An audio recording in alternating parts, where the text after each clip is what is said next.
30대 후반 남자입니다.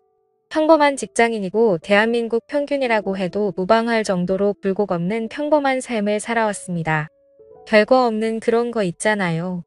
대학교 적당히 괜찮은 곳으로 가고 너무 늦지 않게 군대도 다녀오고 그 뒤에 평범한 회사 취직하고 그렇게 살았지요. 취직해서 돈 얼마 모으고 그 돈으로 대출받아 집 사고 결혼하고 가정을 꾸리고 정말 제 인생에서 특별했던 경험이라고는 하나도 내세울 만한 게 없었습니다. 제 와이프도 조금 화려한 과거가 있는 척을 하지만 제가 볼 때는 저만큼 평범하면 평범했지 말처럼 화려한 삶을 살지는 않았던 것 같습니다. 자기랑 연애를 했던 남자만 세봐도 손가락 10개로 모자라서 발가락까지 써야 한다 어쩐다나 자랑처럼 말하는데 그럴 사람이었으면 저같이 심심한 사람하고 결혼을 했으려나 싶더군요. 그래도 본인이 화려한 과거를 가졌다니 그냥 믿어주고는 있습니다. 그래도 20대 후반쯤에는 설레이는 일도 많았고 새로운 경험을 원하긴 했지만 상황이 많이 따라주지는 못했네요. 그나마 20대 후반에서 30대 초반으로 넘어갈 때쯤 아내를 만나게 돼서 더 젊을 적에 원하던 경험들은 아니지만 나름 행복한 만남을 가졌습니다. 그런데 문제는 결혼 후부터더라고요. 결혼을 해서 그런 건지 아니면 시간이 흐르면서 나이를 먹기에 그러는 건지 모르지만 도무지 의욕이 솟지가 않았습니다. 아내도 어디 뻘뻘거리면서 돌아다니는 걸 좋아했어요. 그때는 데이트 비용을 제가 다 내거나 하긴 했는데 결혼하고 나니까 내 돈이 곧지 돈 같다는 생각이 들었는지 어디 놀러 다니는 것도 싫어하고 집에만 그렇게 있더라고요. 그런데 집에서라도 뭐 굳이 공유할 만한 취미를 찾는다면 못 찾을 것도 없었는데 아내는 결혼하고부터는 점점 저랑 거리를 두기 시작했습니다. 이유는 딱히 없었고 너무 편해져서 그런 거라면 편해져서 그런 거겠네요. 그렇게 하루는 지루하게 천천히 가고 일주일은 정말 더럽게 빨리 흘렀습니다. 회사 안 나가는 주말에도 어디 나가지 않고 집에서 뒹굴거리면서 쉬는 게 전부다 보니 시간이 정말 쏟은 살 지나가듯 흐르더라고요. 그렇게 언젠가부터는 저나 아내가 같이 보내는 시간이 많이 줄기 시작했습니다. 집에 오면 저도 심심하니 다른 거 한다고 제 방에 틀어박혀 혼자 지내기가 일쑤였고 그렇다 보니 같이 잠에 드는 시간도 달라지고 없어지다 시키겠지요. 그리고 일어나는 시간이 달라지니 식사도 같이 안 하게 되더군요. 같이 밖에 나가는 것도 아니고 그렇다 보니 거기에 두 사람이 또 식성도 다르다 보니 그렇게 되었고 그렇게 되니 언젠가부터 두 사람 사이의 대화조차 사라져가기 시작했습니다. 대화가 사라져버리니 두 사람은 정말 남보다 못한 가족이 되어 있었습니다. 그저 의식적으로 퇴근하면 서로 사랑은 있는지 얼굴 도장 정도만 찍고 아침에 출근할 때는 그래도 지각하면 안 되니까 깊이 잠든 것 같으면 깨워주고 하면서 말이죠. 부부라기보다는 룸메이트가 되었다고 하는 게 맞지 싶은 상황에서 저랑 아내 사이의 인생을 송두리째 바꿔버릴 만한 재미있는 일이 생겨나게 되었습니다. 처음에는 작은 인연으로 모든 게 시작되었지요. 하지만 그 사건은 잔잔한 수면 위에 돌이파장을 만들어가듯 큰 변화로 바뀌어갔습니다. 오래전이라 잘 기억도 나지 않습니다. 그만큼 피가 펄펄 끓던 20대 초반에 그나마 저한테 새로운 세상을 보여주겠다며 여기저기 저를 끌고 다니던 학교 선배가 있었습니다. 저도 생각이 아예 없던 것은 아니었던지라 선배를 따라서 여기저기 다녀봤지만 생각처럼 좋은 결과가 있지는 않았습니다. 그 선배와의 관계는 그 선배가 군대를 가게 되면서 자연스레 멀어지게 되었고 선배가 군대에서 전역할 때는 제가 또 군대에 가게 되면서 그 뒤로는 자연스럽게 연락이 끊어지게 되었습니다. 그리고 그 선배를 20년이 가까이 지나가는 최근에 와서 우연찮은 기회로 다시 만나게 된 것이었습니다. 워낙에 부침성이 좋고 능글맞은 사람이라 10년이면 강산이 변하는 세월인데도 불구하고 저를 알아보고 말을 건네더군요.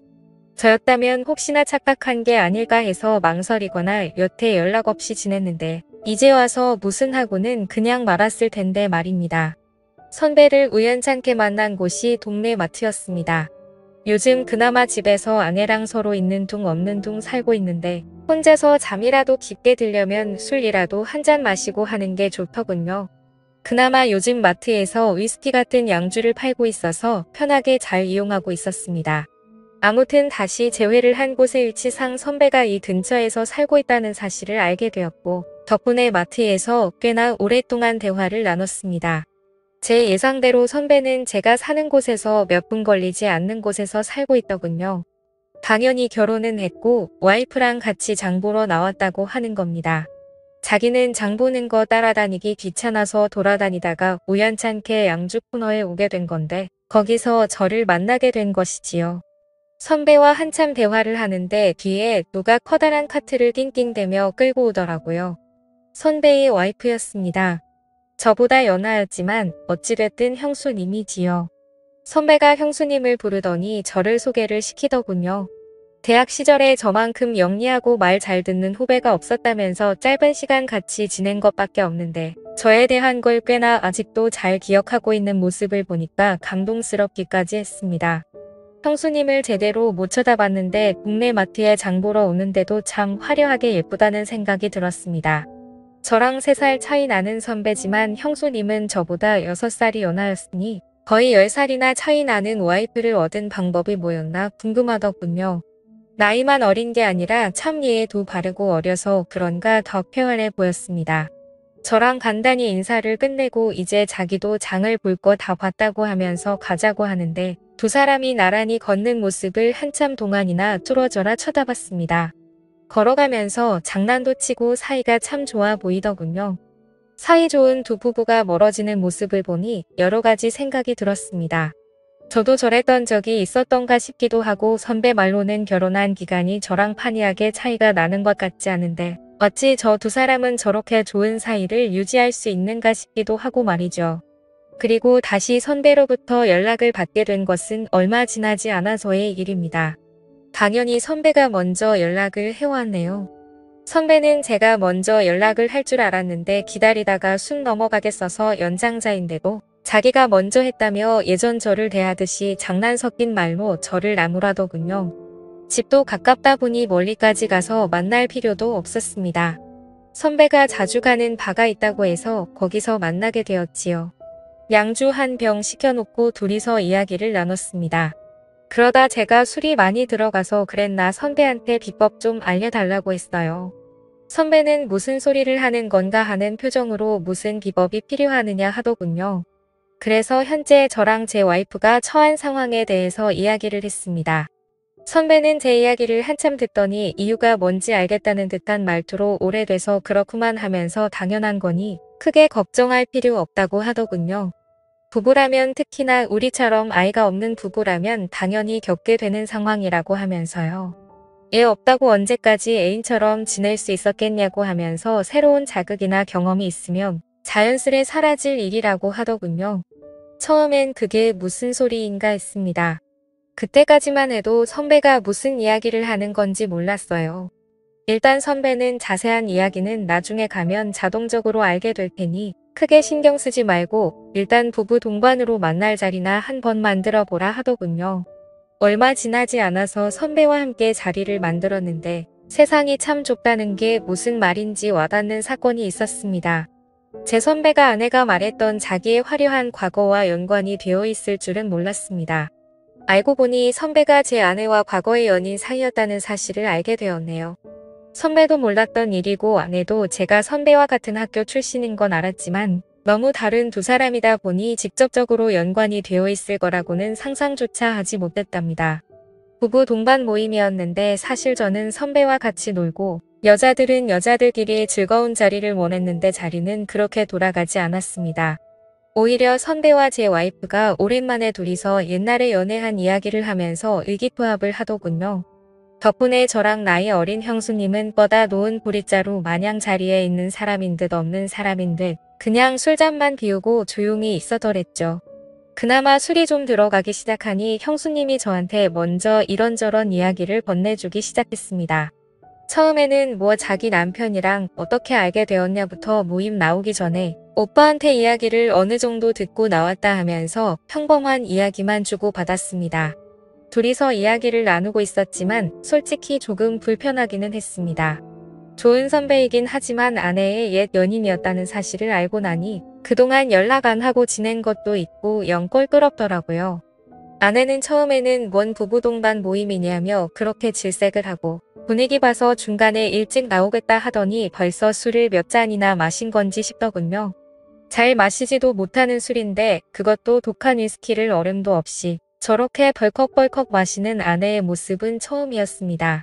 한참 형수님하고 대화를 나누느라 신경을 안 썼는데 아내가 선배와 엄청 가깝게 앉아있는 모습을 보았습니다.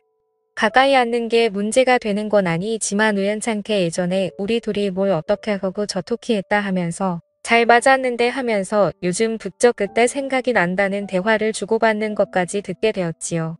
그때부터 자꾸 신경이 쓰이기 시작하더라고요. 그래서 아내한테 정신줄 좀 차리라고 암만 예전 애인이었을지 몰라도 지금은 남남이고 남편의 선배이고 거기에 결혼한 남자라는 눈치도 줄겸해서 헛기침을 하면서 자리에 일어났습니다. 화장실 좀 다녀오겠다고 하고 가게 해서 나왔는데 아내는 제가 나가든 말든 별로 신경도 쓰지 않는 눈치더군요. 술도 깰 겸해서 밖에 찬 공기 좀 맞으러 나와 있으니 가게 문이 열리고 인기척이 들려왔습니다. 돌아보니 형수님이 나오더라고요. 괜히 제가 형수님까지 눈치를 보게 만든 건가 싶었는데 형수님이 그런 게 아니라 두 사람이 너무 잘 맞아서 자기가 끼어들 자리가 없다며 자기도 답답해서 나온 거라고요. 형수님도 티는 내지 않았지만 옛 연인하고 의기투합해서 다른 곳은 신경도 쓰지 않는 남편을 보니 싱숭생숭했나 봅니다. 그래서 둘이서 찬 공기를 맞으며 가만 서 있었는데 1분도 지나지 않았는데 너무 어색해지더라고요. 그래서 그냥 형수님한테 이만 들어가 자고 말을 했는데 형수님이 저한테 저 두 사람 방해하지 말고 우리 둘이서 따로 시간을 좀 보내는 게 어떻겠냐는 거예요. 처음에는 아내를 골려줄 생각으로 그러자고 했습니다. 왜냐하면 저는 당연히 따로 시간을 보내자는 게 뭐 근처 포장마차라도 가서 우리끼리 따로 있잖아 하자는 말인 줄로만 알았어요. 그런데 택시를 타고 도착한 곳이 다른 곳이 아니라 선배가 사는 아파트더더군요. 제가 조금 껄끄러워하는 모습을 보이니 요 근처에 괜찮은 곳도 없고 집에 양주 좋은 거 들어온 게 있어서 그거나 마시자고 집으로 온 거라 합니다. 안주로 할 만한 치즈랑 견과류도 있고 그렇다고요. 선배하고 제 와이프가 밖에서 양주 마시고 있는데 우리가 암만 자리를 피한다고 해도 소주에 우동 같은 거 먹으면 손해보는 기분이 들지 않겠냐며 설득을 하더군요. 집에 들어가니 인테리어도 요즘 감성으로 잘 꾸며놓고 TV도 엄청 크고 잘 사는 듯 보였습니다. 여러모로 선배의 삶이 내 삶보다 나은 것 같아 부러운 생각이 들더군요. 그 열등감 때문인지 술이 몇 잔 더 들어가고 은근슬쩍 제 옆자리로 가까이 다가와 앉는 형수님을 거절하지 못했습니다. 못했다기보단 저는 술이 몇 잔 들어갔어도 정신이 또렷한 상태였으니 거절하지 않았다고 하는 게 더 맞는 말이겠지요. 아내와도 벌써 마지막이 언제인지 기억이 안 나를 정도로 까마득한데 오랜만에 느낀 그 설렘은 세상 무엇하고 비교할 수 없었고 더군다나 제 평생 아내 말고는 다른 여자는 몰랐던 저에게는 새로운 세상이 열리는 듯 했습니다. 하지만 이내 몰려드는 죄책감에 내가 무슨 짓을 한 건가 후회부터 들기 시작하더군요. 형수님 입장에서는 재미만 보고 정신 차려 도망가는 비겁한 행동처럼 보이긴 했겠지만 이대로는 안 되겠다 싶어서 한참 그 여운을 떨쳐내기도 전에 가봐야겠다며 자리에서 일어났습니다. 그런데 형수님은 저를 뜯어말리더군요. 이건 실수가 아니라고 하면서 말이죠. 지금 집에 가봐야 좋을 거 하나도 없을 거라나요. 그게 무슨 소린가 했더니 애초에 처음부터 남편이 그러니까 선배가 부부 동반으로 만나서 저희를 도와주겠다고 한 소리가 애초부터 이걸 목적으로 물어봤다는 겁니다. 저를 도와주고 싶다는 목적도 있었겠지만 한편으로는 선배도 선배 나름의 재미를 찾기 위함이었던 거죠. 그리고 애초에 이 상황은 저만 제외한 모두가 암묵적으로 합의를 한 상황이었던 겁니다. 제가 이미 바에서 자리를 박차고 나왔을 때 밖에서 찬 공기 쐬고 정신 좀 차리겠다고 했던 순간에 세 사람은 이미 이렇게 하자고 이야기가 끝난 상황이었다는 거죠. 그리고 형수님이 저를 데리고 집으로 가기만 하면 제 와이프랑 선배는 둘이서 저희 집으로 향하기로 이미 말이 끝난 상황이었다는 거죠. 그리고 되도록이면 긴 시간을 보내기로 했으니 지금 돌아가봐야 선배랑 아내가 붙어먹는 꼴만 제 눈으로 보게 될 뿐 아니겠냐고 하는 겁니다. 그러면서 형수님이 그렇게 해도 재미는 있겠다고 하더군요. 머릿속이 새하얗게 돼서 무슨 소리를 하는 건가 했는데 형수님도 똑같았다고 합니다. 나이차 10살이나 나는 부부인데 세대 차이 때문에 둘이 잘 통하지도 않고 선배 쪽에 문제가 있어서 이쪽 집도 아예 없이 지내게 되었더군요. 애도 안 생기고 맨날 싸우기나 하고 그러다 보니 부부 사이가 틀어져 이혼까지 갈 위기에 처했었는데 그때 두 사람을 구원해준 게 동네의 비밀리에 존재하는 소모임 덕분이었다고 합니다. 서로가 새로운 재미를 찾고 즐거움과 만족을 얻게 되니 싸우는 일도 현저히 줄고 행복해졌다는 이야기지요. 그리고 저희 또한 그 단계나 마찬가지 똑같은 치료법을 알려준 거라고 합니다. 그리고 지금은 혼란스럽겠지만 아마 좋아할 거라고요. 그 말을 한번 두고 보자 하고 있었습니다. 다음 날 아침이 돼서 선배 집에서 나와 집으로 향했습니다. 다행히 집에 가니 아내만 혼자 있을 뿐 선배의 모습은 보이지 않더군요. 그리고 놀라운 변화가 있었습니다. 아내가 먼저 저한테 점심을 먹자고 하면서 뭘 먹고 싶냐 물어보더군요. 저도 뭘 귀찮게 음식을 하냐고 그냥 나가서 사 먹자고 하고 오랜만에 둘이 나와서 식사를 했습니다. 대화를 나누는 건 오랜만이었던지라 어색했지만 나름 대화도 나누고 오랜만에 연애 시절 때 기분도 내고 그랬네요. 현재 와이프와는 연애할 때처럼 사이가 좋습니다. 선배처럼 같이 장도 보러 다니고 단골집에 가면 인고 부부라는 소리를 들을 정도로 가깝게 지내네요. 선배 부부와도 자주 만남을 가지고 있습니다. 지금도 저는 충분히 만족스러운데 선배가 자꾸 저희한테 권하길 자기 인생을 송두리째 바꿔놓은 그 소모임에 저랑 제 아내를 소개시켜주고 싶다고 하더군요. 아직 그 단계까지는 마음의 준비가 안 되어 있는데 아내는 은근히 호기심을 보이는 것 같습니다. 그래서 저도 하루빨리 마음 다잡고 한번 나가보려고요. 선배 말로는 동네 사람들이다 보니 소모임이 부담스러울 수 있겠다고 자기는 동네 말고도 다른 지역에도 가입되어 있는 모임이 있는데 뭐 하면 그런 데를 소개시켜 줄 수도 있다고 했는데 고민하다가 동네 소모임에 참석하는 걸로 결정했습니다. 이러나 저러나 선배의 인생을 달라지게 해준 그 소모임일 테니 저 또한 다른 곳보다 더 신뢰가 가고 호기심도 생기기도 해서 말입니다. 지금까지 제 사연을 들어주셔서 감사드립니다. 구독과 좋아요 부탁드려요. 감사합니다.